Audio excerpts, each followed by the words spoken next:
शहरात दररोज सरासरी 2 ठिकाणी चोरी घरफोडी होते, अशा मागील 11 महिन्यातील वस्तुस्थिती आहे.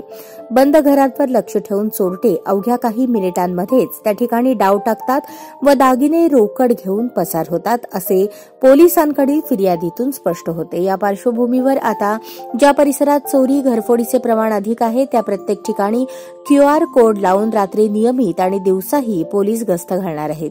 शहरातील 550 ते 600 ठिकाणी निश्चित करून त्या ठिकाणी QR कोड बसवले जाणार आहेत. सोलापूर शहरात MIDC, विजापूर नाका, फौजदार चावडी, सदर बाजार, जोडभावी पेठ, जेल रोड व सलगर वस्ती अशी 7 पोलीस ठाणी आहेत. गुन्हेगारी रोखण्यासाठी पोलीस आयुक्तांची यंत्रणा सज्ज आहे, पण चोरी घरफोडीचे प्रमाण काही कमी होत नाही, अशीच स्थिती आहे. एखादी व्यक्ती घर बंद करून काही दिवसांसाठी परगावी गेली की तिच्या घरी चोरी झालीच म्हणून समजा, अशी काही उदाहरणे समोर आली आहेत.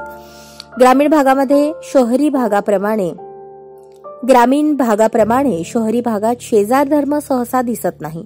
शेजारी रात्रीच्या वेळेस कुत्री जोरजोरात भुंकत असली तरी देखील अनेक जण कुत्री का भुंकत आहेत हे जाणून घेत नाहीत. नागरिकांनाही पोलिसांनी CCTV कॅमेरे बसवा, अपार्टमेंटमध्ये सुरक्षा रक्षक ठेवा, घरात विनाकारण मौल्यवान वस्तू, दागिने, पैसे ठेवू नका असे आवाहन करूनही त्याचे पालन केले जात नसल्याची वस्तुस्थिती आहे.